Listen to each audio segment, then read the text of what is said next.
आज मैं आपको एक बार फिर बिहार के सरकारी स्कूलों की कुछ तस्वीरें दिखाता हूं।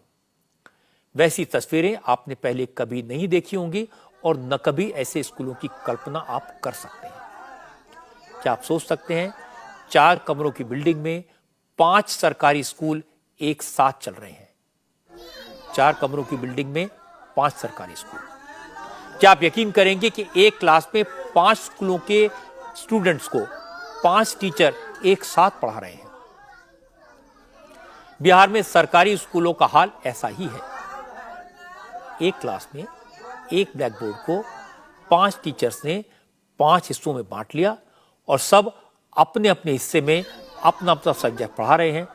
और यह जिम्मेदारी अब बच्चों की है कि अपनी क्लास का सिलेबस और अपने काम का सब्जेक्ट पढ़ लें। आप सोच रहे होंगे ऐसा कैसे हो सकता है। पहले मुझे भी यकीन नहीं हुआ, लेकिन हमारे संवाददाता नीतीश चंद्र ने वीडियो भेजा। एक स्कूल का नहीं, कई स्कूलों की तस्वीरें भेजी। ये जो तस्वीर आप देख रहे हैं, ये बिहार के किसी दूर दराज के ग्रामीण इलाके की नहीं है। ये बिहार की राजधानी पटना के सरकारी स्कूल की तस्वीरें हैं। ये पटना के करबेघैया इलाके का सरकारी स्कूल है। क्योंकि दूसरे सरकारी स्कूलों के पास अपनी कोई बिल्डिंग नहीं है, इसलिए 5 सरकारी स्कूलों को 4 कमरे के इस स्कूल में शिफ्ट कर दिया गया है। अब 5 स्कूलों के बच्चों को टीचर एक साथ कैसे पढ़ाएं, कहां बिठाएं, ये प्रॉब्लम थी। तो टीचर्स ने रास्ता निकाला। 5 स्कूलों की 2-2 कक्षाओं के बच्चों को एक कमरे में बैठाया। सभी 5 स्कूलों के टीचर्स एक ही ब्लैक बोर्ड पर अपने अपने स्कूलों के बच्चों को पढ़ा रहे हैं। एक ब्लैक बोर्ड को 5 भागों में बांट दिया गया है। एक तरफ इंग्लिश पढ़ाई जा रही है, उससे बगल में मैथ्स पढ़ाया जा रहा है, उससे बगल में हिंदी और उसके बगल में छोटे बच्चों को गिनती पढ़ाई जा रही है। और ब्लैक बोर्ड के सबसे आखिरी वाले हिस्से में प्राइमरी बच्चों को हिंदी के अक्षर सिखाए जा रहे हैं। यह समझना मुश्किल है कि 5 टीचर्स अपने अपने स्कूल, अपनी अपनी क्लास के बच्चों को पहचानते कैसे होंगे और बच्चे उनकी बातों को समझते कैसे होंगे। टीचर्स ने बताया कि बच्चों को पता है उनका टीचर कौन है और ब्लैक बोर्ड पर क्या पढ़ना है। पटना के एक सरकारी स्कूल की इस तस्वीर को देखकर आप चौंक जाएंगे। ऐसा आपने कभी नहीं देखा होगा। एक साथ 5 स्कूल के बच्चे एक कमरे में पढ़ रहे हैं और इसलिए ब्लैक बोर्ड पर आपको 5 टीचर एक साथ पढ़ाते हुए दिख रहे हैं। एक ब्लैक बोर्ड, 5 टीचर, 5 स्कूल के बच्चे। और आप देखिए, ये जो बच्चे आपको दिखाई दे रहे हैं, ये 5 स्कूल के बच्चे हैं, क्लास 1 और क्लास 2 के बच्चे। और ये सारे टीचर एक साथ पढ़ा रहे हैं क्योंकि कमरे कम हैं और 5 स्कूलों को एक साथ यहाँ चलाया जाता है। अब देखिए, एक टीचर यहाँ पर मैथ पढ़ा रहे हैं, कोई इंग्लिश पढ़ा रहा है, एक टीचर जो हैं वो हिंदी पढ़ा रही हैं, यहाँ पर एक और टीचर हैं वो कोई और सब्जेक्ट पढ़ा रही हैं। तो 5 स्कूलों के टीचर, और इसलिए देखिए सबकी आवाज़ एक साथ पढ़ा रहे हैं। सब लोग एक साथ जब पढ़ाएंगे तो आप समझ सकते हैं। और सबके अपने अपने बच्चे हैं। ये बताइए मैडम, 5 स्कूलों के, एक मिनट मैडम, ये बताइए कि 5 टीचर एक साथ पढ़ा रहे हैं, कितने स्कूल के बच्चे हैं? 5 स्कूल के सर। कौन कौन स्कूल? आपको हो गया बालक कन्या,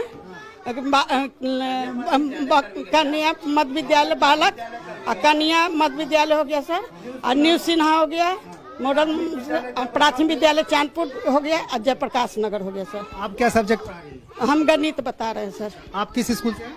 बालक मध्य विद्यालय करबेघैया। आप क्या पढ़ा रही हैं? हिंदी सर। आप क्या पढ़ा रही हैं? 1 2 गिनती। और सर आप? हम हिंदी में 2 अक्षर वाले शब्द पढ़ा रहे हैं। कि आप अपने अपने बच्चों को यहाँ सामने रखती हैं, कैसे पहचानती हैं? बच्चे लोग अपने टीचर लोग के पास आ जाते हैं। जिससे बच्चा लोग, हम लोग को पहले से जानकारी है कि मैडम मेरे हैं, वो बच्चा समझ रहे कि मेरी मैडम है, वो बच्चा समझ रहे कि मेरी मैडम है, वो बच्चा समझ रहे कि मेरे सर है। यानी बच्चे अपने अपने टीचर को देखते रहते हैं, उस तरह देखते रहते हैं। बैठे हैं सब एक साथ? जी बैठे हैं एक साथ। अपने टीचर को पहचानती हो? तुम्हारे स्कूल की टीचर कौन है? ये हाँ। कौन है टीचर? कमलावती मैम। अच्छा, तुम्हारी मैडम यही है? हाँ, कि दूसरी है? दूसरे कौन है? साक्षी मैम। पटना का ये सरकारी school chief minister Nitish Kumar और शिक्षा मंत्री प्रोफेसर चंद्रशेखर यादव के घर से सिर्फ 5 किलोमीटर की दूरी पर है। लेकिन चंद्रशेखर बाबू को सरकारी स्कूलों की हालत दिखाई नहीं देती। उन्हें तो पता ही नहीं होगा कि बिहार में बच्चे पढ़ने के लिए कैसी कैसी मुसीबतों का सामना करते हैं। हो सकता है यह रिपोर्ट देखकर उनके ज्ञान चक्षु खुल जाए। इस सरकारी स्कूल में 5 स्कूलों के कक्षा 1 से लेकर 8वीं तक के बच्चे एक साथ पढ़ते हैं। कमरे सिर्फ 4 जिनमें पढ़ाई होती है। इन्हीं कमरों में मिड डे मील बनता है, इसलिए एक तरफ बच्चे बैठते हैं, दूसरी तरफ खाना बनता है। क्लास में ही गैस सिलेंडर और चूल्हा रखा जाता है, वहीं खाना पकता है, वहीं रखा जाता है, वहीं परोसा जाता है।